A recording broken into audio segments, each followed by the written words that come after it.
Greetings everybody, my name is Tommy the Game Master, and with any luck I will have this video up by May the 4th.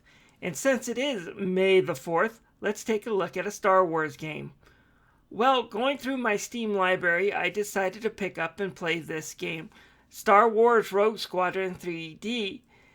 And now I remember having this game's sequel that was for the Nintendo GameCube. I sold that game quite a while ago, and I don't have any regrets about it. It wasn't bad or terrible or anything, it just wasn't a game I enjoyed.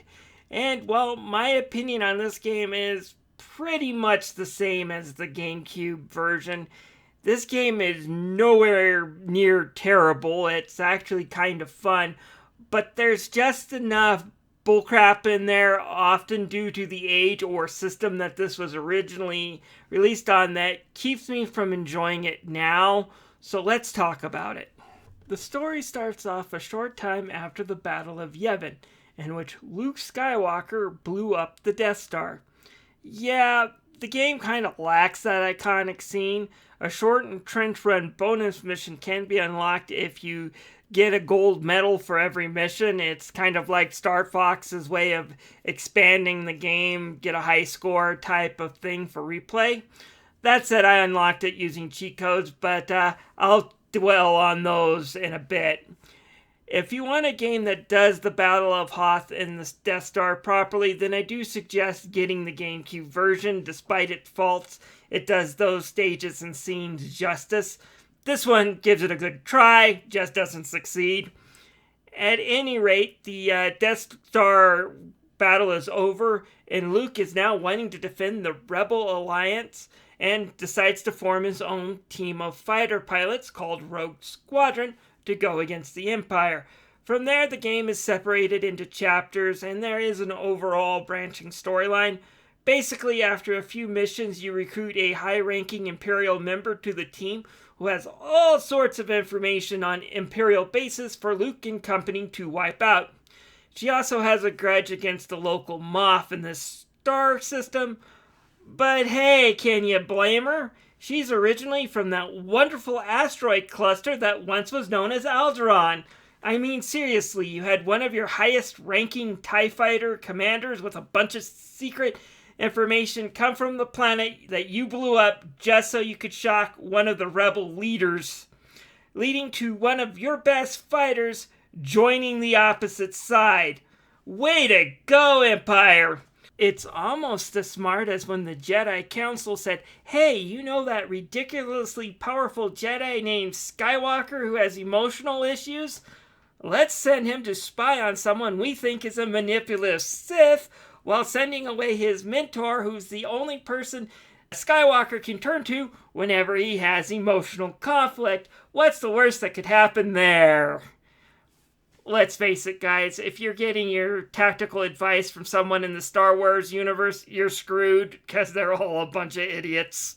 As far as this game's overall narrative, though, it's not bad, I suppose, for this type of game. It never clogs itself too much with cutscenes, keeps the story loose, you understand what the missions are going for and how the story builds up. It's a lot more entertaining than a lot of the Star Wars series Disney has given us, with the exception of The Mandalorian, of course. Rogue Squadron provides air support. So what's the gameplay like? Well, it's a space shooter. Basically, at the beginning of every mission, you get a choice of fighters, unless you're dealing with AT-ATs, in which case you're going to be in a speeder, and you fly around and you do the missions. It's as simple as that as far as the basics go. The controls are pretty tight, and I never felt like I had trouble controlling my ship with the Xbox One controller. The missions themselves are somewhat fun, at least the first handful of missions. I'll get to my one big complaint about this game later. And oh yeah, the feeling of shooting down a TIE fighter and watching it spin out of control until it blows up, that never gets old. The missions and the stage designs are also pretty good, and most of the areas were fun to fly around and explore. And there's usually a good enough compass for you to figure out where you need to be going and what you're supposed to be getting done on most stages. The pause menu, which can only be brought up by hitting the escape button, which means I have to stop looking into my screen and take at least one hand off of my controller to hit said escape button to bring it up. Does offer a pretty good insight on what the whole mission layout's going to be. Anyways, hitting escape is a bit of a pain though, but considering how the game is made 25 years ago, and the fact that Disney managed to get it running on modern day operating systems, I don't blame it too much for not having the correct controls. There are plenty of other things I'm going to complain about. Besides, how dare a game made for Windows 98 not give me the full benefits of playing it on a Windows 11 operating system? But I do have one more complaint, and that's the area of the camera controls. When you need to use them to move the camera either closer or further away from the ship, it's a bit wonky. I'm pretty sure on the N64 you were messing with the C buttons. Here you have to toggle them by the start key, meaning I have to press the start key several times to get the right camera angle. While I only died once fiddling with this, they need to redo it so it's on the right analog stick like a normal freaking game. So, the missions are fun. The controls are good. The game runs stable despite crashing twice. The overall frame rate and the way the game played is stable. Granted, some minor camera problems that are annoying, but no means deal breaker. What makes me give this game such a tepid response? Well, it has to do with the penalty for game overs, and yes, I understand if some people want to call me a wimp for this. But anyways, it's important to note that this game is close to 25 years old. It was made during the PS1 and N64 era of gaming. If Atari birthed gaming and the NES was its infancy, and SNES and Sega Genesis were its childhood, then the PS1 and N64 could definitely be considered its odd adolescence period. Games were getting bigger. The ideas of having lives, and if you got a game over, you should be sent back to the title screen where you restarted the game, that era was over. What should be the penalty for game overs was something that was debated, and it's still tweaked today. Too little of a penalty and people don't really care about dying and your game has no challenge. Too much and players could quit out of frustration when asked to do the same area again for the 50th time. This game falls a bit too much on the latter side for my liking. Getting a game over sends you back to the beginning of the mission. And I should also mention, missions that you can fail also send you back to the beginning of the mission entirely without resetting your lives, making it easier to then get a game over and get sent right back to the beginning again. Thanks a lot, Factor 5. And by thanks, I mean screw you.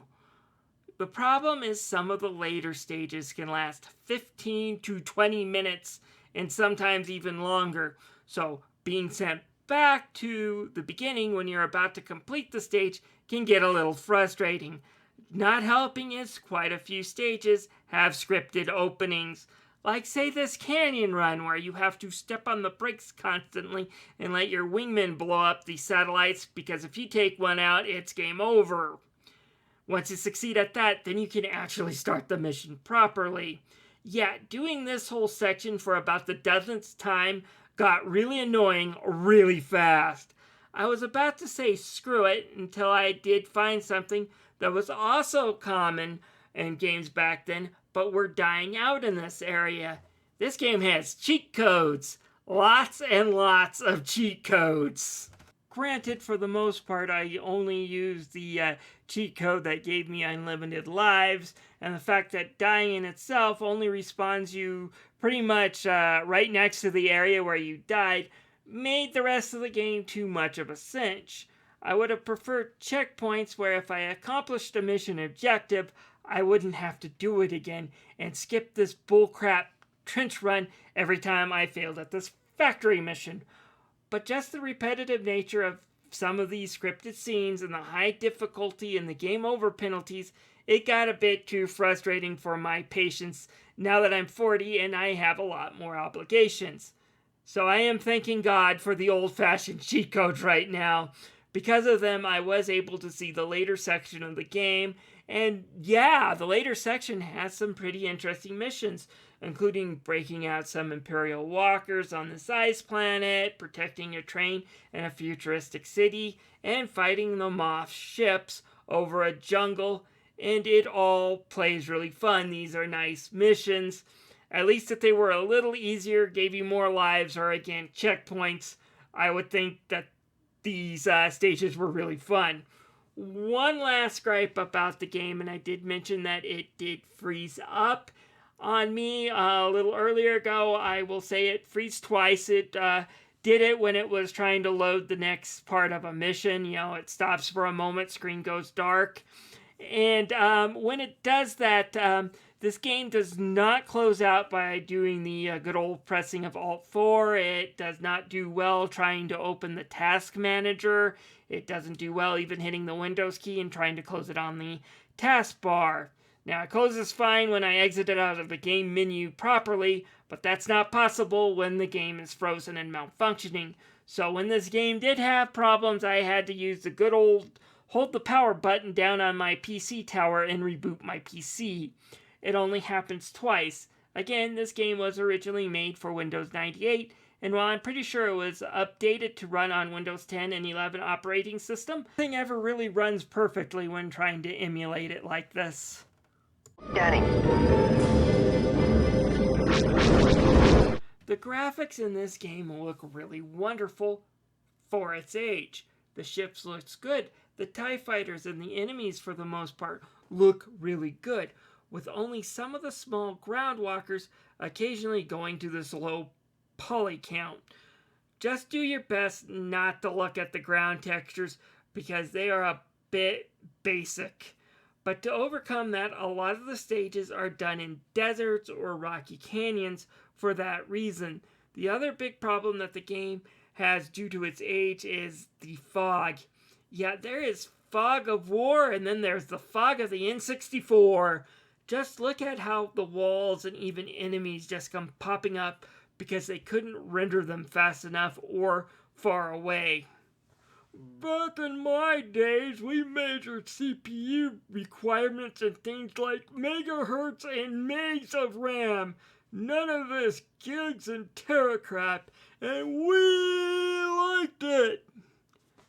No, we didn't. It meant our games were extremely low textured, like a lot of PlayStation 1 games, or were extremely foggy, like most N64 games.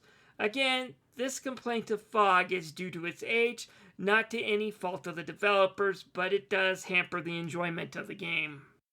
Thanks again, Rogues. I thought I was done for. Listen, while I was on that train... We get a lot of the John Williams score for this game, including the theme and several of the music themes we hear for space battles. The sound effects and the music do have a bit of a compressed soundtrack feel again, but again I'm going to factor this as due to the age, and the game was originally put on an N64 cart that didn't have much storage space even for those days. Overall, it's good, and my apologies if I haven't had any audio for this review. I want to avoid my video being claimed by a company that has a rodent for a mascot and right now is needing all the money it can get. Oh, and it's got some decent voiceovers to cover the roles. I will take points off that Mark Hamill did not come back to do Luke. He has a good sound-alike, but it's not Hamill himself. For those who don't know, Hamill is a prolific voice actor, voicing characters like the Joker, and doing voices and even live-action performances for the Wing Commander video game series, which would have just concluded its franchise with Wing Commander Prophecy about a year earlier to this game's release. So the fact that Lucas couldn't get him into the studio to record a few lines is something I'm a bit miffed at. Victor 5 Studios, may you rest in peace, did make a good game here. The fact that I lack the patience to complete it without cheating is on me. That said, having to repeat some of the scripted events does get extremely old. The controls and the actions are great, stage designs and missions are fun. The game would be perfect with a few more lives and or a checkpoint system. It may not have aged like fine wine, but it's far from being soured milk too. It goes on Steam for a price of around $10, making it a good budget price game.